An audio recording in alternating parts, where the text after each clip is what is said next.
Look at the sweeping, twisting curves of a modern glass skyscraper.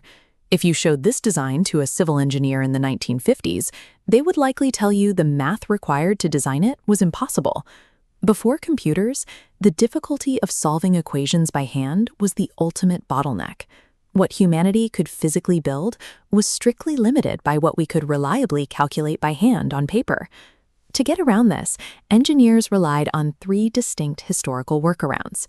First were analytical methods.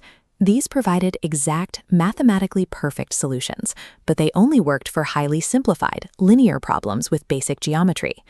Second were graphical methods. By drawing complex plots, engineers could visualize the behavior of three-dimensional systems, but extracting precise numbers from a hand-drawn curve was difficult and often imprecise. Finally, there were manual numerical methods. Engineers used tools like the slide rule to crunch complex approximations. Doing this by hand for thousands of steps caused immense physical and mental fatigue. Mechanical calculators aided in this step-by-step arithmetic, taking over some of the mental load.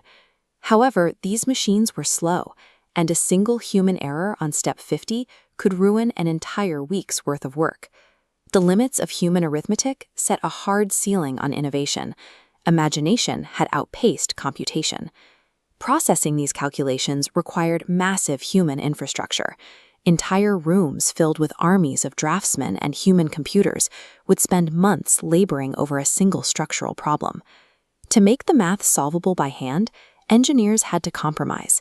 They were forced to oversimplify the messy reality of the physical world, assuming that materials were perfectly rigid and that all shapes were perfectly straight. Because the act of calculating was so exhausting, engineers spent nearly all of their energy trying to find a single workable answer, leaving almost no time to study how the whole physical system actually behaved. The arrival of the mainframe computer eradicated that arithmetic bottleneck. Suddenly, machines could execute thousands of calculations in a fraction of a second. Looking at this comparison of engineering phases, we can see how computers changed the entire workflow. In the pre-computer era, the bulk of the effort was trapped in the solution phase. With computers, the heavy lifting shifted to the formulation and interpretation phases. Computers rarely solve complex equations perfectly in one shot. Instead, they use numerical methods, algorithms that rapidly guess, check, and refine approximate solutions millions of times per second. Computers offered more than raw speed. They gave engineers the ability to simulate the messy, non-linear reality of the physical world instead of ignoring it. But how do you actually put the physical world inside a computer? You have to build a mathematical model. A mathematical model acts as a translation layer between a physical event and digital software. Watch how we deconstruct a physical car tire hitting a speed bump into a simplified, abstract wire frame representing a spring mass suspension system. This is a format a computer can digest. To make the model work, we define parameters. Parameters are the physical traits baked into the model, like the heavy mass of the vehicle block here and the stiffness of the coiled spring. Next, we add forcing functions. Forcing functions are the external influences acting upon the system. Here, that upward force vector striking the bottom of the spring represents the bump in the road. Finally, as this graph generates next to our wireframe, we track our variables. Our independent variable is the passage of time, and our dependent variable is how much the car actually bounces as a result. By defining these specific elements, an engineer translates a chaotic physical event into a structured language that software can simulate.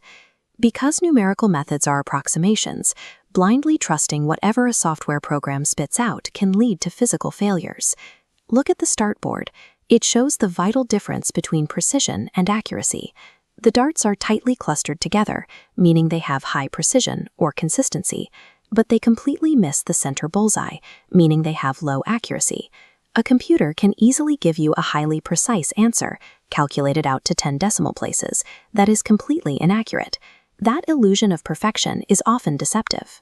To manage this, engineers use significant figures, which is the mathematical language of confidence. Measuring a bolt with a crude wooden ruler yields very few reliable decimal places, while digital calipers give us many more. You only count the digits you are absolutely sure of. Claiming more precision in your math than your real-world inputs actually have creates a false sense of security. It allows mathematical errors to multiply undetected. Those errors usually take two forms. The first is round-off error. Because computer memory is finite, the machine eventually has to round off long numbers, those microscopic cuts compounding over millions of calculations. The second is truncation error. This happens when engineers intentionally cut a complex mathematical series or formula short to save computing time, trading a bit of exactness for a much faster answer. Engineers track these mistakes using true error, which is the exact difference between the calculated math and reality, and absolute error, which measures the raw size of that mistake. But scale matters, which is why we look at relative error. You can see that 1 inch of error is catastrophic on the teeth of a tiny mechanical gear, but that exact same 1 inch error is irrelevant across the span of a 5-mile suspension bridge. The computer era elevated the engineer's role. The software merely runs the numbers. It still takes a human engineer to judge the assumptions, respect the errors, and decide if the math is actually safe enough to build our world.